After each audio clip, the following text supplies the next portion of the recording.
Hello everyone, this is the fifth lecture on some basic concepts of chemistry, and we will start this video with a topic that is empirical formula. So first of all, we will know what is the definition of empirical formula. Empirical formula of any compound is the formula which gives a simple whole number ratio of the atoms of each element present in that compound. So for example, we have a compound that is C6H12O6 glucose. So this is the molecular formula of the compound. Now what will be the ratio of carbon, hydrogen and oxygen? It is 6:12:6. You can simplify it.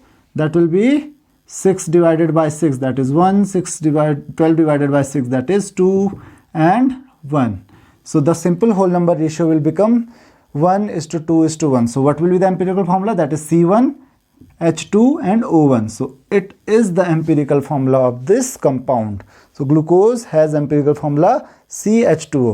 Similarly, empirical formula of C2H6, that is ethane. So you can see the ratio is 2:6, or you can say it is 1:3. So what will be the empirical formula of ethane? That is CH3.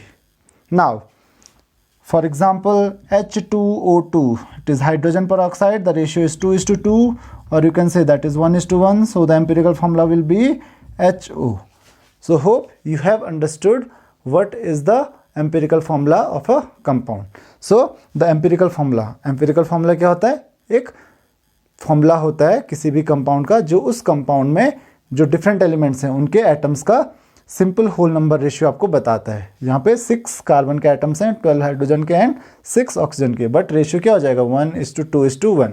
तो आपको empirical formula से क्या पता चलेगा? Simple whole number ratio पता चलेगा. Empirical formula is not actually the molecular formula. तो इस चीज़ का ध्यान रखिए कि एम्पिरिकल फॉर्मूला एक्चुअल में मॉलिक्यूलर फॉर्मूला नहीं है. Now the second thing is, what is the relation between empirical and molecular formula? Relation between empirical and molecular formula.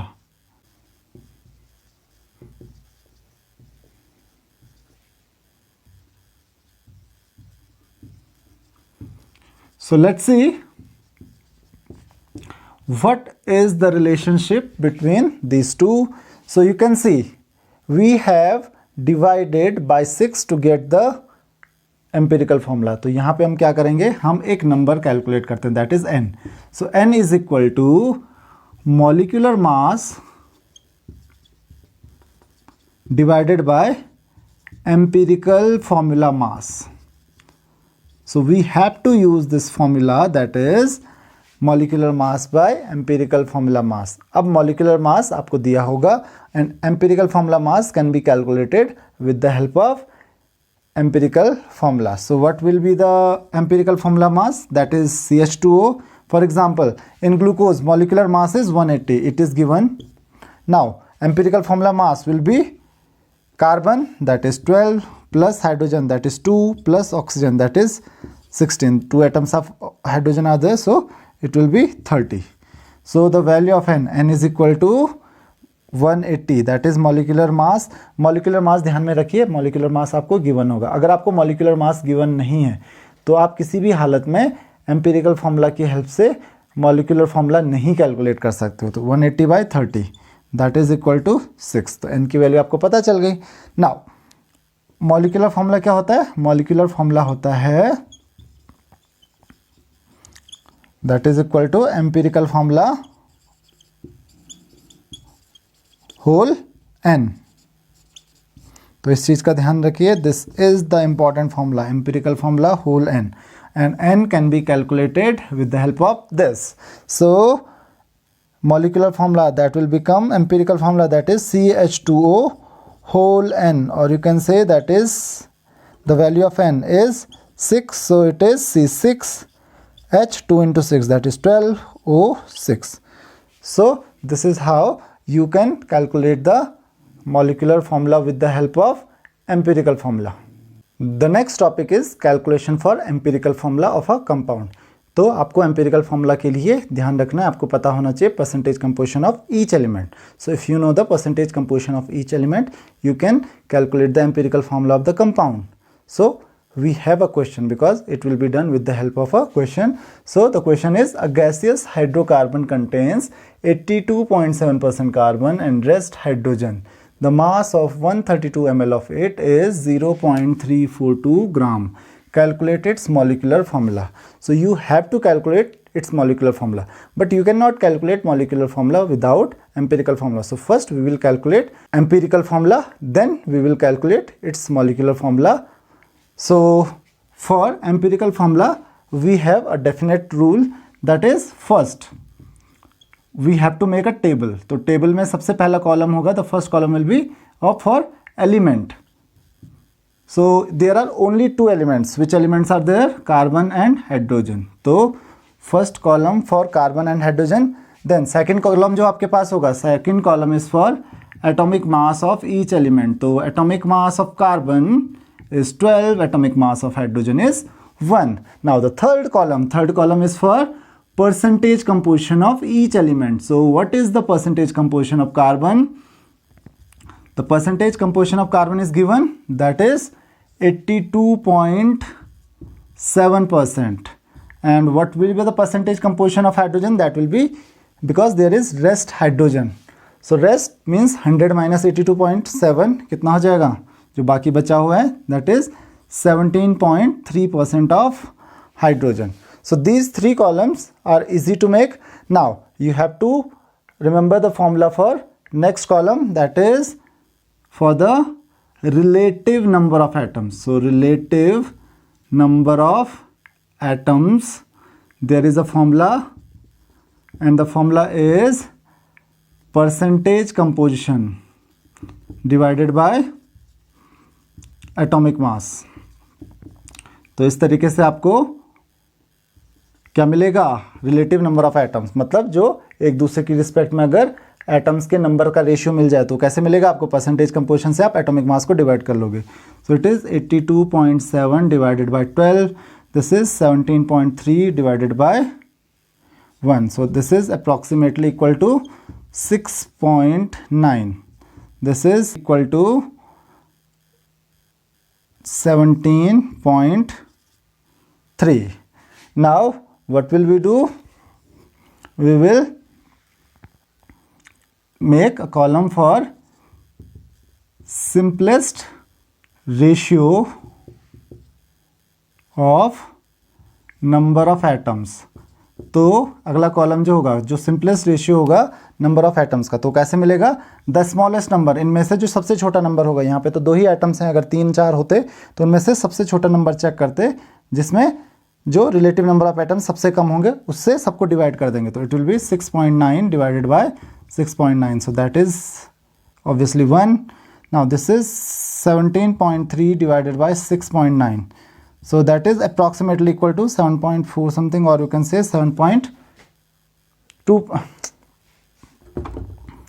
2.5. Now the next is, because we don't have a simple whole number ratio here. अगर यहाँ पे simple whole number ratio होता तो आप इसी को ratio ले लेते, तो क्या हो जाता? कार्बन और हाइड्रोजन के नंबर ऑफ एटम्स का रेशियो हो जाता, लेकिन यहाँ पे सिंपल होल नंबर रेशियो नहीं है. तो here we will have simple whole number ratio. Last column is for simple whole number ratio. तो सिंपल होल नंबर रेशियो आप कैसे कैलकुलेट करेंगे? इसको होल नंबर में कन्वर्ट करके. तो you can say that it can be multiplied by 2, it can also be multiplied by 2. 1 into 2 that is 2 and it is 5. तो ratio क्या हो जाएगा? 2:5. सो this is the ratio of number of carbon and hydrogen atoms. क्या हो गया? 2:5. तो formula क्या हो जाएगा? That is empirical formula. Empirical formula that is C2H5. But this is not asked in the question.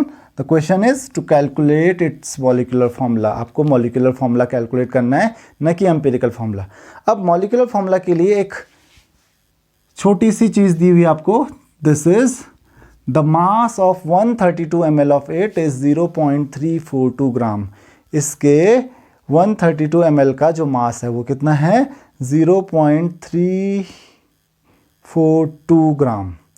तो आपको पहले इसका मॉलिक्यूलर मास कैलकुलेट करना पड़ेगा, क्योंकि आपको पता है मॉलिक्यूलर फॉर्मूला के लिए n की वैल्यू कैलकुलेट करनी जरूरी है, और n की वैल्यू इक्वल टू क्या होती है, molecular mass by empirical formula mass. तो एम्पिरिकल फॉर्मूला मास तो आप यहाँ से कैलकुलेट कर सकते हो, बट मॉलिक्यूलर मास तो आपको कैलकुलेट करना ही पड़ेगा, और वो इस डेटा से आप कैलकुलेट कर सकते हो। अब आपको पता है इस डेटा से तो आपको मोलर मास मिलेगा, और मैंने आपको पिछले वीडियो में बताया था जब हम मोल कॉन्सेप्ट पढ़ रहे थे कि जो मोलर मास और मॉलिक्यूलर मास होता है उनकी न्यूमेरिकल वैल्यूज़ क्या होती हैं, इक्वल होती हैं। तो आपने अगर अभी तक मोल कॉन्सेप्ट का वीडियो नहीं देखा है तो डिस्क्रिप्शन में एक लिंक है, आप उस लिंक से मोल कॉन्सेप्ट का वीडियो देख सकते हो, क्योंकि मोल कॉन्सेप्ट और स्टोइकियोमेट्री जो कि हम आज पढ़ने वाले हैं ये दोनों बहुत ही ज़्यादा इंपॉर्टेंट टॉपिक्स हैं। तो लेट्स सी हम क्या करेंगे। यहाँ पे हमको दिया है 132 ml का जो मास है दैट इज 0.342 ग्राम। 132 ml को अगर मैं लीटर में कन्वर्ट करूँ so it will B that is mass of 0.132 litre. 132 ml में कितने लीटर हो जाएंगे, 132 डिवाइडेड बाय 1000, तो that will be equal to 0.342। तो आपको क्या कैलकुलेट करना है, that is mass of 22.4 litre. अब आप सोच रहे हैं कि मैं 22.4 लीटर का मास क्यों कैलकुलेट कर रहा हूँ, क्योंकि 22.4 लीटर क्या होता है, 1 मोल, क्योंकि ये आपको किस पे दिया हुआ है, एट STP पे। तो जो STP पे जो मास होता है, यहाँ पे क्वेश्चन में एट STP पे भी है, मैं लिखना भूल गया इसको, तो यहाँ पे STP पे भी है। तो अगर जो 22.4 लीटर का जो मास होता है STP पे उसको आप मोलर मास बोलते हो, और आपको पता है कि जो मोलर मास होता है वही क्या होता है, मॉलिक्यूलर मास भी होता है इन न्यूमेरिकल वैल्यू। न्यूमेरिकल वैल्यू तो सेम होती है। तो मास ऑफ 22.4 लीटर क्या हो जाएगा, that is equal to 0.342 by 0.132। ये तो 1 लीटर का मास हो गया। अगर इतने लीटर का मास 0.342 ग्राम है तो 1 लीटर का मास क्या हो जाएगा, 0.342 डिवाइडेड बाय 0.132। और 22.4 का अगर मुझे कैलकुलेट करना है तो मैं क्या करूँगा, इंटू 22.4। तो ज़रा आप इसको जल्दी से कैलकुलेट कर लीजिए, मैं सीधा वैल्यू लिख रहा हूँ यहाँ पे। सो आपकी जो इसकी वैल्यू आ जाएगी that is equal to approximately that is 58 gram, लगभग आपका 58 ग्राम ये आ रहा है। Now what will we do, अब हम क्या करेंगे, अब हम कैलकुलेट करेंगे n की value. So n will be equal to molecular mass by empirical formula mass. तो मुझे यहाँ पे दो चीज़ें चाहिए, एक तो मॉलिक्यूलर मास और दूसरा एम्पिरिकल फॉर्मूला मास। मॉलिक्यूलर मास कैसे मिलेगा, दैट इज़ 58 AMU। तो मॉलिक्यूलर मास तो 58 AMU हो गया, और एम्पिरिकल फॉर्मूला मास हम कैसे कैलकुलेट करेंगे, दैट इज़ कार्बन C2H5 से। तो C2H5 का क्या हो जाएगा, दैट इज़ 2 कार्बन है, 2 × 12 प्लस 5 × 1, तो that will be equal to 24 और 5 29 डिवाइडेड बाय 29, और ये हो जाएगा हमारा 2। ओके, नाउ अब हम क्या कैलकुलेट करेंगे, अब हम कैलकुलेट करेंगे the value of molecular formula. तो मॉलिक्यूलर फॉर्मूला क्या हो जाता है, that is equal to empirical formula वो क्या है, C2H5 होल n की वैल्यू क्या है 2। तो मॉलिक्यूलर फॉर्मूला क्या हो जाएगा, दैट इज C4H10। तो होप कि आपको ये क्वेश्चन समझ में आ गया होगा कि अगर आपको क्या दिया हुआ है, परसेंटेज कंपोजिशन दिया हुआ है और आपको मॉलिक्यूलर मास कैलकुलेट करना है, तो सबसे पहले आपको एम्पिरिकल फॉर्मूला कैलकुलेट करना पड़ेगा। और कभी कभी मॉलिक्यूलर मास डायरेक्टली नहीं दिया होता, जैसे कि इस क्वेश्चन में था, तो डायरेक्टली आपको मॉलिक्यूलर मास नहीं दिया गया है, लेकिन आप मॉलिक्यूलर मास कैलकुलेट कर सकते हैं, क्योंकि आपको वॉल्यूम और मास के बीच का रिलेशनशिप दिया हुआ है, और वॉल्यूम और मास के बीच का रिलेशनशिप हम मूल कॉन्सेप्ट में पढ़ चुके हैं। The next topic is stoichiometry of a chemical reaction. So stoichiometry of a chemical reaction is the concept which will give you the relationship between the amount of reactant that is being used in the chemical reaction and the amount of product that is being formed.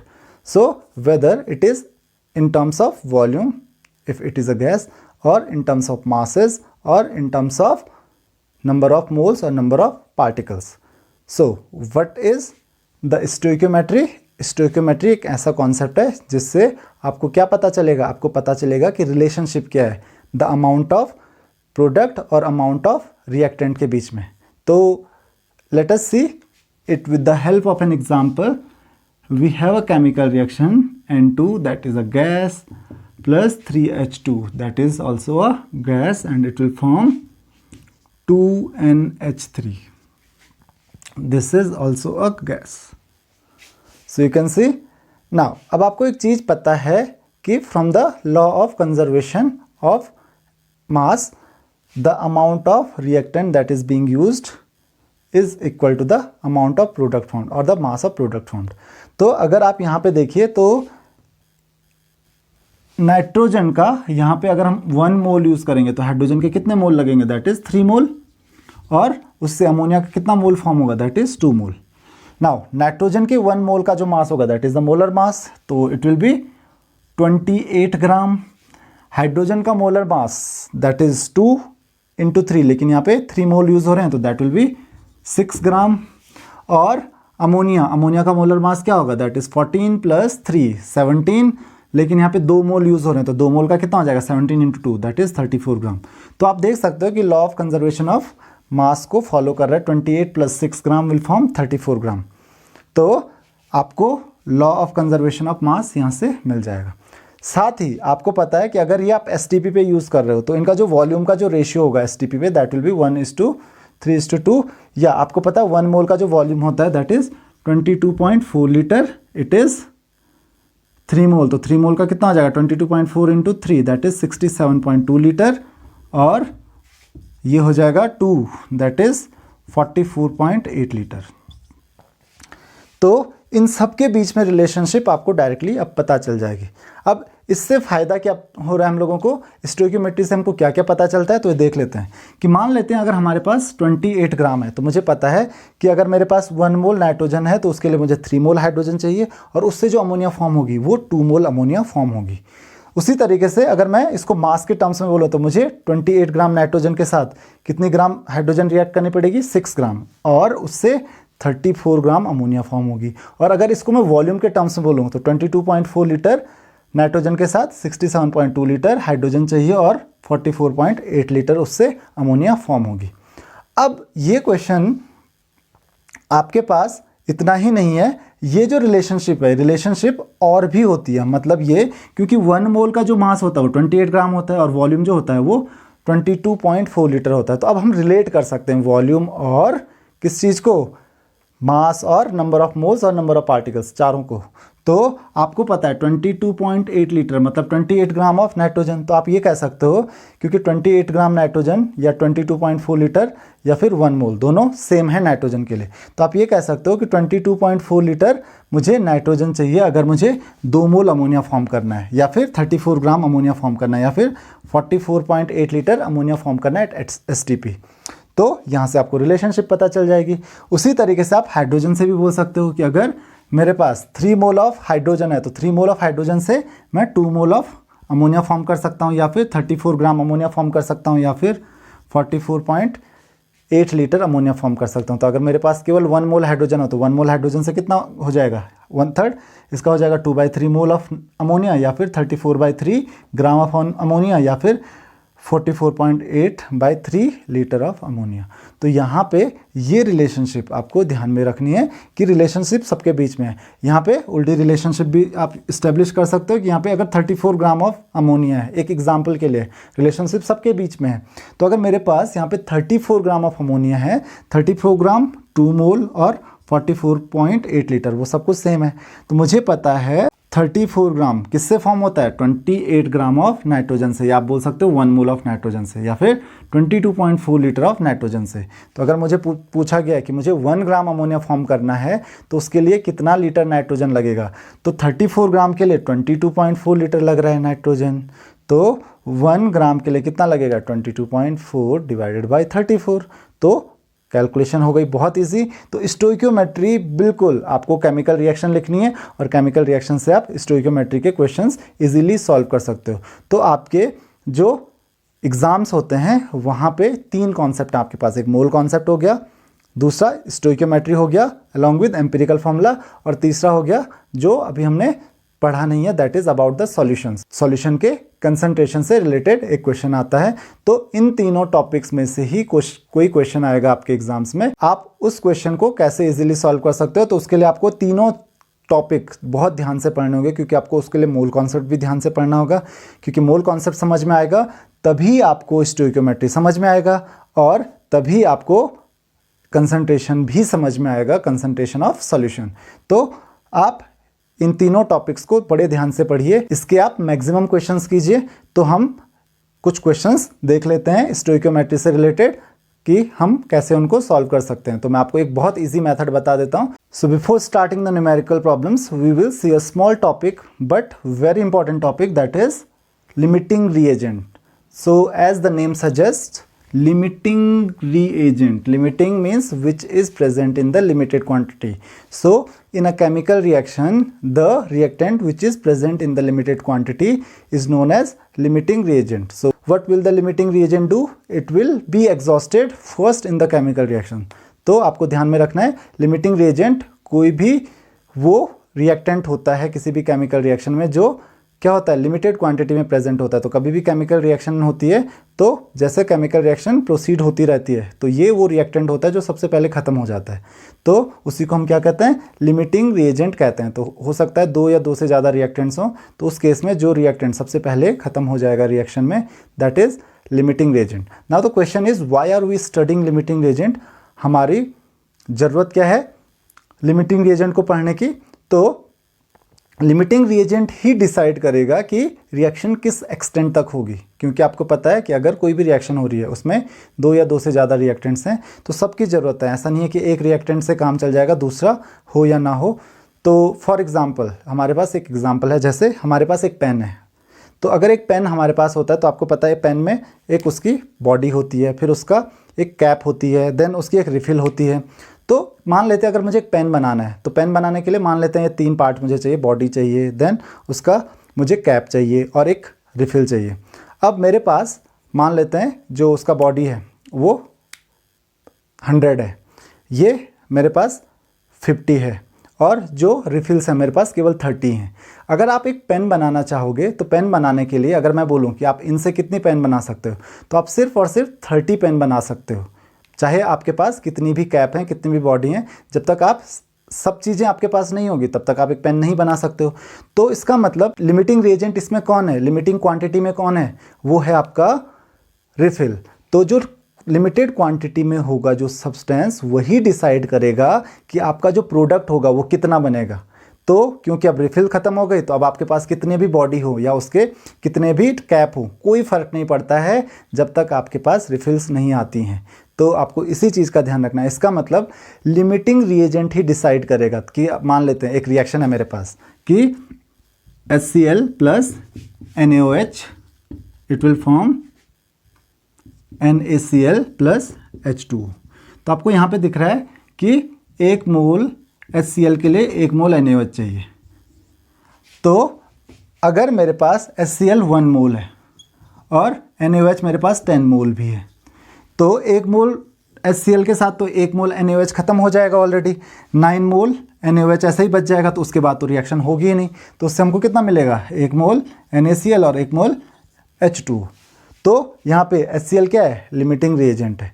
तो HCl ही decide करेगा कि product कितना form करेगा। अब NaOH की quantity से कोई फ़र्क ही नहीं पड़ रहा कि कितनी भी है, क्योंकि बाकी क्वांटिटी तो ऐसी की ऐसी रह जाएगी, वो रिएक्ट करेगी नहीं। सेम जैसे मैंने आपको एग्जांपल दिया कि अगर आपके पास क्या है, इसके बॉडी कितने हैं, कवर जो है बाहर का वो 100 हैं और आपके पास रिफिल केवल 30 हैं, तो पेन कितने बना सकते हो आप, केवल 30 ही बना सकते हो, उससे ज़्यादा तो बन नहीं सकते।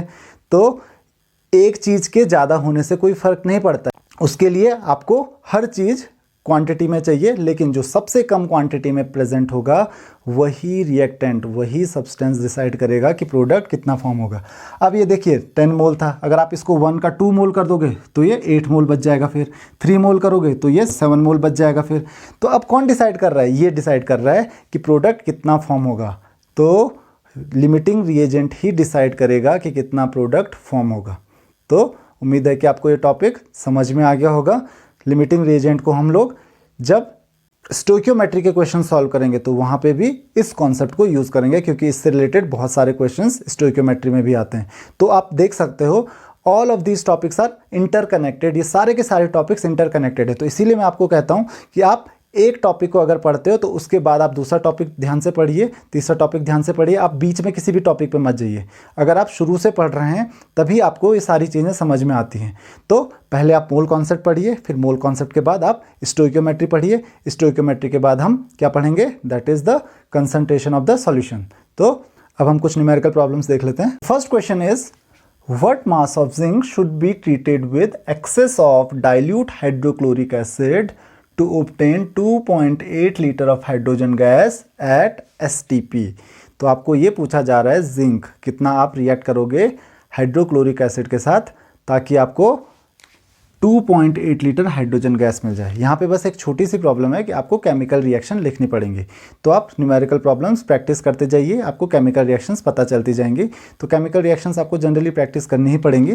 तो सबसे पहले आपको रिएक्शन देखनी पड़ेगी जिंक प्लस HCl की। तो आपको पता है जिंक और HCl जब भी कोई मेटल एक्टिव मेटल रिएक्ट करता है एसिड के साथ तो क्या फॉर्म करता है, एक तो ZnCl2 फॉर्म करेगा जिंक क्लोराइड प्लस ये फॉर्म करेगा साथ में हाइड्रोजन गैस। तो ये आपको केमिकल इक्वेशन मिल गई। तो अब आपको पूछा गया है कि कितना जिंक आपको चाहिए अगर आपको 2.8 लीटर क्या चाहिए, हाइड्रोजन गैस चाहिए एट STP। जबकि जिंक का आपको क्या पूछा गया, मास पूछा गया। तो मास नहीं पता मुझे, तो मास मैं उसका कैलकुलेट करना चाहता हूँ। तो अब आपको रिलेशनशिप इस्टेब्लिश करनी है। तो अब आपको सबके बीच में रिलेशनशिप इस्टेब्लिश करने की ज़रूरत नहीं है। तो आप यहाँ पे देख सकते हैं, आप स्टोइकियोमेट्रिक रिलेशनशिप देखिए कि अगर मैं यहाँ पे 1 एटम जिंक का देखता हूँ तो यहाँ पे एक ही मॉलिक्यूल हाइड्रोजन का फॉर्म हो रहा है। तो इसका मतलब क्या हुआ कि अगर मैं 1 मोल जिंक का यूज़ कर रहा हूँ तो 1 मोल जिंक से 1 मोल हाइड्रोजन फॉर्म होगा। और 1 मोल जिंक का जो मास होगा that is it's molar mass. Molar mass numerically equal होता है किसके, एटॉमिक मास के। एटॉमिक मास आपको दिया हुआ है दैट इज 65। तो इसका मतलब 65 ग्राम जो होगा, क्योंकि मोलर मास तो ग्राम में होगा, उससे कितना हाइड्रोजन प्रोड्यूस होगा। तो हाइड्रोजन का मास नहीं चाहिए मुझे, क्योंकि हाइड्रोजन का वॉल्यूम दिया हुआ है। तो हाइड्रोजन को वॉल्यूम में लिखेंगे हम। तो उससे क्या होगा, जो हाइड्रोजन का वॉल्यूम होगा कितने से, 1 मोल जिंक से कितना फॉर्म होगा। तो आपको पता है 1 मोल हाइड्रोजन का वॉल्यूम क्या होता है, 22.4 लीटर। तो बस ये इतना आसान था।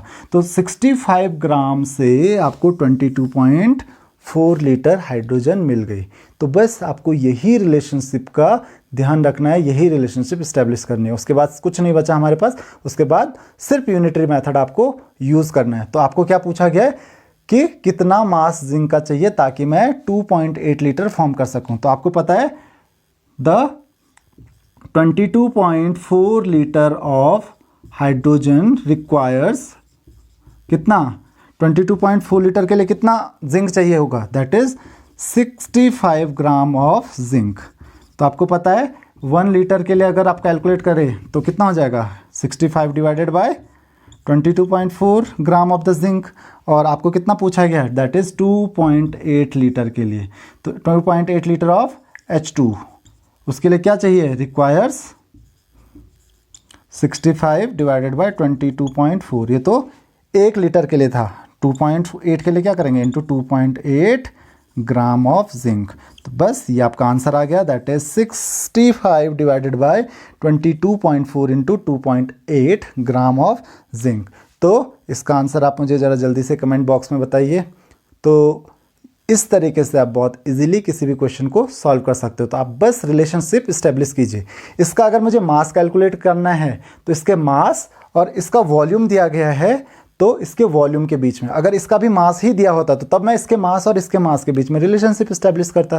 तो आपको यही देखना है कि आपको क्वेश्चन में दिया क्या गया है और उसी के बीच में हम रिलेशनशिप इस्टेब्लिश करेंगे। तो एक और क्वेश्चन हम देख लेते हैं।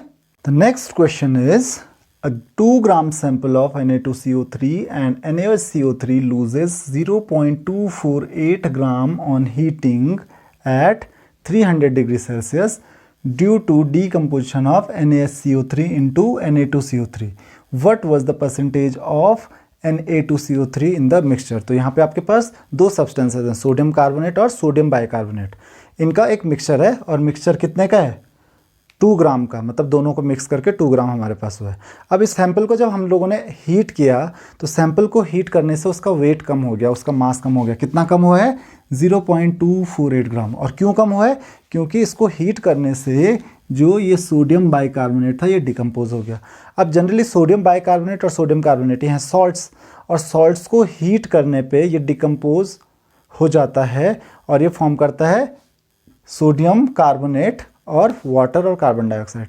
तो इसी वजह से कार्बन डाइऑक्साइड और वाटर वेपर जो होगी वो इवेपोरेट हो जाएगी, उसका मास क्या हो जाएगा? कम हो जाएगा। तो जो वेट उसने लूज़ किया है, क्योंकि सोडियम कार्बोनेट ने तो रिएक्ट नहीं किया हुआ है, केवल रिएक्ट किसने किया? सोडियम बाइकार्बोनेट ने। तो हमको क्या कैलकुलेट करना है? Percentage of sodium carbonate. तो सबसे पहले उसके लिए हमको सोडियम कार्बोनेट का हमको मास कैलकुलेट करना पड़ेगा रिएक्शन में। तो बहुत डिफिकल्ट नहीं होना चाहिए। तो क्या हो जाएगा? पहले सोडियम कार्बोनेट का फॉर्मूला देख लेते हैं, दैट इज NaHCO3, है ना। तो अगर हम NaHCO3 को हीट करेंगे तो ये फॉर्म करता है Na2CO3 sodium carbonate plus H2O water vapour plus CO2। तो क्योंकि हमको सब कुछ मास में दिया हुआ है तो हम रिलेशनशिप भी किस में लिखेंगे? मास में ही लिखेंगे। तो मास की टर्म्स में हम रिलेशनशिप लिखेंगे। तो आप इसका मॉलिक्यूलर मास कैलकुलेट कर लीजिए। तो मॉलिक्यूलर मास कितना हो जाएगा? आपको दिख रहा है इसके 2 मोल हैं, और इससे हमको कोई लेना देना नहीं है क्योंकि ये तो वहीं रहेगा। रिमूव क्या हो रहा है? वाटर। तो इसके 2 मोल हैं, 1 मोल वाटर का और 1 मोल कार्बन डाइऑक्साइड का फॉर्म हो रहा है। तो इसका मोलर मास कैलकुलेट कीजिए, दैट इज सोडियम का होता है 23 प्लस हाइड्रोजन का 1 प्लस कार्बन का 12 प्लस ऑक्सीजन का 16 इंटू 3 इंटू 16, तो 48 plus 12 that is 60 plus 1 61 plus 4 that is 84 ग्राम। तो 84 ग्राम क्या हो गया? इसका मोलर मास हो गया। अब यहाँ पे हमारे पास 2 मोल हैं, तो 2 मोल का मास क्या हो जाएगा? That is 84 into 2 that is 168 ग्राम। तो सोडियम कार्बोनेट का मास हमारे पास क्या हो गया यहाँ पे? 168 ग्राम। नाउ 168 ग्राम सोडियम कार्बोनेट से कितना फॉर्म हो रहा है? 1 मोल वाटर दैट इज 18 ग्राम और 1 mole carbon dioxide that is 44 ग्राम। तो इसका आपको मोलर मास पता है 18 और 44 होता है। तो आपको यहाँ पे पता चल रहा है कि अगर मैं 168 ग्राम को हीट करता हूँ तो मास लॉस कितना होगा उसमें? क्योंकि ये तो वाटर वेपर, क्योंकि 300 डिग्री सेल्सियस पे तो वाटर वेपर भी इवेपोरेट हो जाएगा, और साथ ही कार्बन डाइऑक्साइड तो ऐसी गैस है तो वैसी इवॉल्व हो जाएगी। तो ये पूरा जो मास है that is 18 gram of water and 44 gram of carbon dioxide, ये इवेपोरेट हो जाएगा। लेकिन वो कब होगा? That is when we have 168 gram of sodium bicarbonate. तो आप कह सकते हो कि 168 ग्राम NaHCO3 लूजेस कितना मास लूज करता है? That is 18 plus 44। 18 प्लस 44 होता है हमारे पास 62 ग्राम वेट ऑन हीटिंग, है ना। तो 62 ग्राम वेट कब लॉस आता है? जब हमारे पास 168 ग्राम सोडियम कार्बोनेट है। तो कितना ग्राम सोडियम कार्बोनेट लूज करेगा? कौन सा वेट? 0.248। तो मास आप कैलकुलेट कर सकते हो कि अगर 62 ग्राम लूज किसने किया? 168 ने किया। तो 1 ग्राम लूज करने के लिए कितना सोडियम कार्बोनेट चाहिए होगा? सोडियम बाइकार्बोनेट चाहिए होगा, दैट इज 168 डिवाइडेड बाय 62, और हमारे पास 0.248 है। तो 0.248 ग्राम कितना लूज करेगा? 168 डिवाइडेड बाय 62 इंटू 0.248। तो यहाँ से हम ये कैलकुलेट कर लेंगे कि सोडियम बाइकार्बोनेट कितना हमारे पास था, क्योंकि इतना मास किसका लूज हुआ है? इतना मास उस सब्सटेंस का लूज हुआ है। तो उसके लिए इतना मास लूज करने के लिए हमको कितना सोडियम बाइकार्बोनेट चाहिए होगा? क्योंकि हमारे पास 168 सोडियम बाइकार्बोनेट जो है वो कितना लूज करता है? दैट इज 18 प्लस 44, ये होता है हमारे पास 62 ग्राम। तो 62 ग्राम लूज करता है 168। तो 1 ग्राम लूज करने के लिए 168 बाई 62। तो अगर मुझे इतना लूज करना है तो 160 by 62 into 0.248 that is equal to 0.672, लगभग इतना आपका आंसर आ रहा है। तो इतना ग्राम हमारे पास, इसका मतलब क्या होगा? सोडियम बाइकार्बोनेट होगा। अब जो सैंपल है वो 2 ग्राम का है ना। तो sodium bicarbonate NaHCO3 equal to कितना है, that is equal to 0.672 gram. तो Na2CO3 कितना हो जाएगा, Na2CO3 will be equal to 2 minus 0.672, so that will be equal to 1.328 gram. तो ये क्या हमारे पास सोडियम कार्बोनेट है। तो परसेंटेज ऑफ Na2CO3 कितना रहा होगा, that will be equal to 1.328 divided by हमारे पास टोटल मास कितना है 2 इंटू 100, तो that will be equal to 68.4%। तो इस तरीके से आप इस क्वेश्चन को सॉल्व कर सकते हो। तो अगर आपको ये क्वेश्चन समझ में नहीं आया तो आप एक बार प्लीज़ फिर से देख लीजिए इस क्वेश्चन को। There is one more question, 1 gram of carbon is burnt in a closed vessel containing 1.5 gram of oxygen. Which reactant is left in excess? Find the mass of excess reactant and mass of product formed.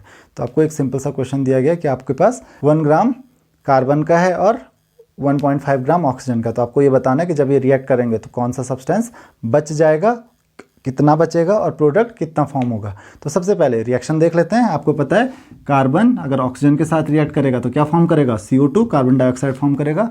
अब हमको पता है कि 1 molecule या 1 mole carbon के लिए क्या चाहिए, 1 मोल ही ऑक्सीजन चाहिए, क्योंकि एक एक मॉलिक्यूल्स ही हैं दोनों के, और उससे आपका 1 मोल कार्बन डाइऑक्साइड फॉर्म होगा।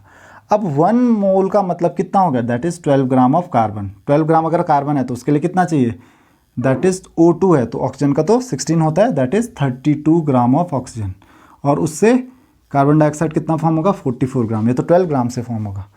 तो इसका मतलब 1 ग्राम कार्बन के लिए कितना ऑक्सीजन चाहिए, रिक्वायर्स कितना ऑक्सीजन। तो आप पूरा स्टेटमेंट लिख लीजिए कि 1 ग्राम कार्बन रिक्वायर्स, क्योंकि 12 ग्राम के लिए 32 ग्राम चाहिए, तो 1 ग्राम के लिए कितना चाहिए होगा, दैट इज 32 डिवाइडेड बाय 12, और यू कैन से 16/6 और 8/3, तो that is 2.66 gram of O2। तो आपको यहाँ पे पता चल गया कि 1 ग्राम कार्बन के लिए हमें चाहिए 2.66 ग्राम ऑफ ऑक्सीजन, जो कि हमारे पास नहीं है। तो इसका मतलब क्या है, लिमिटिंग रिएजेंट कौन है, कार्बन है या ऑक्सीजन है, तो लिमिटिंग रिएजेंट हमारे पास है ऑक्सीजन। अब आप सोचोगे ऑक्सीजन तो ज़्यादा थी, कार्बन तो हमारे पास 1 ही ग्राम था, ऑक्सीजन तो हमारे पास 1.5 ग्राम थी। लेकिन आप ये भी तो देखिए कि 1 ग्राम कार्बन को बर्न करने के लिए हमको कितनी सारी ऑक्सीजन चाहिए, 2.66 ग्राम चाहिए, जबकि मेरे पास केवल कितनी है, 1.5 ग्राम ऑक्सीजन है। तो लिमिटिंग रिएजेंट कौन होगा यहाँ पे, ऑक्सीजन। अब ऑक्सीजन ही डिसाइड करेगा कि रिएक्शन कितनी होगी, क्योंकि 1 ग्राम बर्न करते करते तो ऑक्सीजन पहले ही खत्म हो जाएगी। 1.5 ग्राम जब तक ऑक्सीजन थी तब तक ही रिएक्शन होगी, उसके बाद कार्बन फर्दर बर्न नहीं होगा, तो बचेगा कौन, कार्बन। खत्म कौन होता है, लिमिटिंग रिएजेंट। तो लिमिटिंग रिएजेंट पता चल गया कि कार्बन लिमिटिंग रिएजेंट नहीं होगा यहाँ पे होगा ऑक्सीजन। तो ऑक्सीजन ही डिसाइड करेगा। तो अब हमको मास पता चल गया, तो उसके लिए कार्बन का कितना मास लगेगा ताकि रिएक्टेंट जो है कौन सा, लिमिटिंग रिएजेंट खत्म हो जाए पूरा। तो आपको पता है इसका 1.5 ग्राम पूरा खत्म हो जाएगा, क्योंकि ये लिमिटिंग रिएजेंट है। और कार्बन डाइऑक्साइड कितना फॉर्म होगा वो कैलकुलेट कर लेते हैं। तो आपको पता है कि 32 ग्राम ऑक्सीजन के लिए कितना ग्राम कार्बन चाहिए, will require 12 gram of carbon. तो रिलेशनशिप पता चल गई ना, 32 ग्राम के लिए 12 ग्राम चाहिए। तो 1.5 gram oxygen will react with, किसके साथ रिएक्ट करेगी, रिएक्ट विद, तो सेम यूनिटरी मेथड यूज कीजिए आप कि 32 ग्राम ऑक्सीजन 12 ग्राम कार्बन के साथ रिएक्ट करती है, तो 1 ग्राम ऑक्सीजन कितने ग्राम कार्बन के साथ रिएक्ट करेगी, 12/32, और 1.5 ग्राम ऑक्सीजन कितने कार्बन के साथ रिएक्ट करेगी, that is 12/32 into 1.5, so 12 into 1.5 that is equal to 18 divided by 32। तो आप ये देख सकते हैं कि हमारे पास that is 18/32, this is around 0.56 gram. तो हमको मिल रहा है 0.56 ग्राम ऑफ कार्बन, जो कि क्या करेगा, रिएक्ट कर लेगा। तो कार्बन ही बचेगा, तो मास ऑफ कार्बन लेफ्ट, क्योंकि यही पूछा ना, find the mass of excess reactant, तो mass of carbon left that is equal to कितना हो जाएगा, 1, क्योंकि 1 ग्राम हमारे पास टोटल कार्बन था और उसमें से रिएक्शन कितने में हो गई, 0.56 ग्राम में हो गई। तो 0.56 ग्राम तो ख़त्म हो गया, तो that will be equal to 0.44 gram. तो ये तो एक पार्ट हो गया। अब एक और चीज़ पूछी है, मास ऑफ प्रोडक्ट फॉर्म्ड। तो आपको बस वही रिलेशनशिप देखो, 32 ग्राम ऑक्सीजन से कितना ग्राम कार्बन डाइऑक्साइड फॉर्म होता है? 42 ग्राम। तो आप लिख सकते हो 32 gram oxygen will gives 44 gram CO2। फिर से यूनिटरी मेथड अप्लाई कीजिए, तो 1.5 ग्राम O2 विल गिव कितना? 44/32, क्योंकि अगर 32 ग्राम से 44 ग्राम ऑक्सीजन फॉर्म होता है तो 1 ग्राम से कितना होगा? 1 ग्राम ऑक्सीजन से कितना होगा? 44/32, और 1.5 से कितना होगा? 44/32 इंटू 1.5 ग्राम ऑफ CO2। तो आप ज़रा जल्दी से आंसर बताइए कि ये कार्बन डाइऑक्साइड कितना फॉर्म होगा। The next question is, how many grams of nitric acid can be prepared by 50 gram of KNO3 of 80% purity. तो हमारे पास क्या है? KNO3 है, उसकी प्योरिटी कितनी है? 80% है। कितने ग्राम है? 50 ग्राम। और उससे हमको क्या फॉर्म करना है? नाइट्रिक एसिड फॉर्म करना है। तो नाइट्रिक एसिड कैसे फॉर्म किया जा सकता है KNO3 से? By reaction with sulphuric acid. तो KNO3 प्लस H2SO4 ये फॉर्म करेगा K2SO4 प्लस 2HNO3। तो बैलेंस कर लीजिए आप रिएक्शन को, तो ये इसकी केमिकल रिएक्शन होगी। अब हमको सबसे पहले रिलेशनशिप देखनी है। तो KNO3 का आप मॉलिक्यूलर मास कैलकुलेट कीजिए। पोटेशियम का होता है 39 plus nitrogen that is 14 plus oxygen that is 16 into 3 48। तो 48 plus 14 that is 62 plus 39 that is 101। तो हमारे पास 101 ग्राम जो है किसका? KNO3 का। लेकिन यहाँ पे 2 मोल्स है, तो कितना हो जाएगा? दैट इज 202 ग्राम। तो 202 ग्राम, क्योंकि 2 मोल आपके पास है, उससे कितना HNO3 फॉर्म होता है? वो भी 2 मोल ही फॉर्म होता है। तो वैसे आप 202 ग्राम से कितना होगा? 2 मोल HNO3 का। तो 1 मोल HNO3 का मास कितना होगा? तो HNO3 का भी आप मास कैलकुलेट कर लीजिए। तो कितना हो जाएगा? हाइड्रोजन का 1 प्लस नाइट्रोजन का 14 प्लस ऑक्सीजन 316, तो इंटू 3। तो ये कितना हो जाएगा? That is equal to 1 plus 14 15 और 48 कितना हो जाएगा? 63। तो 2 मोल का कितना हो जाएगा? 63 इंटू 2 दैट इज 126 ग्राम। तो आपको पता है 202 ग्राम से कितना होता है? 126 ग्राम HNO3 फॉर्म होता है। लेकिन हमारे पास KNO3 है कितना? 50 ग्राम है। लेकिन उस 50 ग्राम की भी प्योरिटी कितनी है? 80%। मतलब ये कि हमारे पास जो 50 ग्राम KNO3 है उसका 80% ही प्योर है, बाकी पता नहीं क्या है। तो जो रिएक्शन होगी वो 80% की ही रिएक्शन होगी, बाकी तो हमको पता ही नहीं है, बाकी तो उसमें सब इम्प्योरिटी है। तो मुझे पहले तो कैलकुलेट करना पड़ेगा कि 80% क्या होता है KNO3 का। तो 80% ऑफ किसका? 50 ग्राम का 80% कितना हो जाएगा? That is equal to 80/100 into 50, और ये कितना हो जाएगा? 40 ग्राम। तो इसका मतलब प्योर KNO3 जो है 40 ग्राम है, बाकी 10 ग्राम उसमें क्या इम्प्योरिटी है। तो इसका मतलब जो KNO3 है हमारे पास वो है 40 ग्राम। तो अब मुझे बताना है कि 40 ग्राम से HNO3 कितना फॉर्म होगा। तो आप यहाँ पे देख सकते हो 202 ग्राम से आपको मिल रहा है 126 ग्राम HNO3। तो आप बोल सकते हो कि 202 ग्राम KNO3 gives 126 ग्राम HNO3। तो 40 gram of KNO3 will give 43 ग्राम से कितना मिलेगा? तो ज़रा देख लेते हैं कि अगर 202 ग्राम से 126 ग्राम मिल रहा है तो 1 ग्राम से कितना मिलेगा? यूनिटरी मेथड अप्लाई कीजिए फिर से 126/202, और 40 ग्राम से कितना मिलेगा फिर? इंटू 40। तो ज़रा इसका आंसर बताइए ज़रा जल्दी से कमेंट बॉक्स में। तो these are some numericals based on stoichiometry. There are so many numericals. If you have any problem based on stoichiometry or mole concept, you can ask me the questions in the comment box. Thank you very much.